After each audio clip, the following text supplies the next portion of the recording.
in this video, we are going to use a histogram to answer the question, how many values are greater than 50 but not greater than 60? Now, looking at our data to the left, we have 30 data values. Now, you could count all of those up if you'd like, but we are going to use Excel to create a histogram.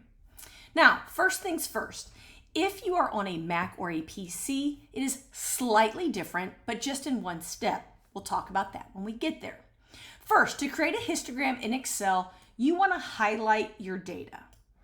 So whether that's click and drag, or if you click on the first one and click Shift, then the last one, it will automatically highlight your values. We then want to go up to Insert, and to the right of the recommended charts, you see these 4 bars touching. That's a histogram, because remember, in a histogram, the bars touch. We want to click the first option. This gives us a histogram. Now, that's nice. It's a beautiful histogram. It shows our data. But you'll notice if I want to just find the values from 50 to 60, this histogram is not helpful. So I need to change the way that the intervals are given on the bottom. In this case, from 50 to 60, I may want to go with a width of 10. Keep that in mind. Like, what do I need for this to hold true? Because from 50 to 60, that's what I'm looking for. Okay, so if you are on a Mac, you will double click on the bars to get Format Data Series.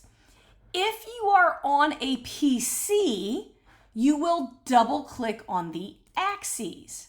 It is opposite from each. So I am on a Mac. When I click on my axes, I get Format Axis. When you are on a PC and you click the axis, you will get Format Data Series. Why is it opposite? I don't know. So we want Format Data Series to be up. Really, you want to see bins, you want to see underflow bin. Those are the key, all right? Because we know that in our bins basically means interval. We want the bin width or the interval width to be 10. Yes, it's already set there. Sometimes it is, sometimes it's not. You can change that to be whatever you want. Now, the key comes here with our underflow bin. The underflow bin is how you mark the upper bound of the first interval. So if I look at my data, my smallest value is a 38. So I want my first interval to be 30 to 40, and then I'll go 40 to 50. I want the upper bound of the first bin to be 40.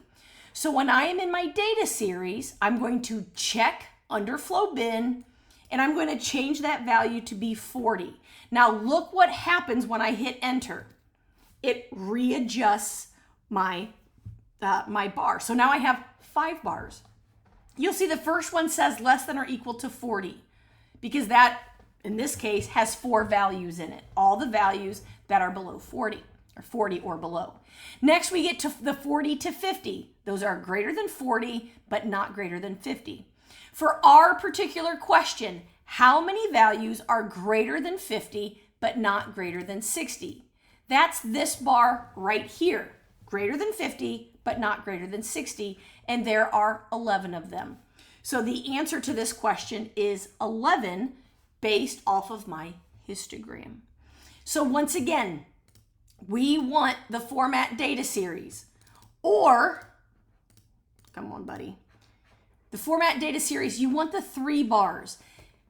The very, very big key, you want bins, so you can change the bin width to 10. You want the underflow bin checked so you can set the upper bound. What if we wanted to ask a second question? And that second question is, how many values are greater than 50 but not greater than 55? We would have to change the intervals at the bottom. So to do that, we would go back and change the bin width to be 5. So remember, before we had a bin width of 10 and we had 5 bars, and that allowed us to tell the difference between 50 and 60. Well, if we change our bin width to 5, We add more bins, right? More intervals, which makes sense because we are now going by fives. And now you can say between 50 and 55, well, that answer is 6. So you can play with the same data set, but in a lot of different ways, simply by changing the bin width. So check that out, see what you can do. You can also change the underflow bin depending on how you want to structure your data. So play around with it, have fun in Excel, and all of the things that histograms can do.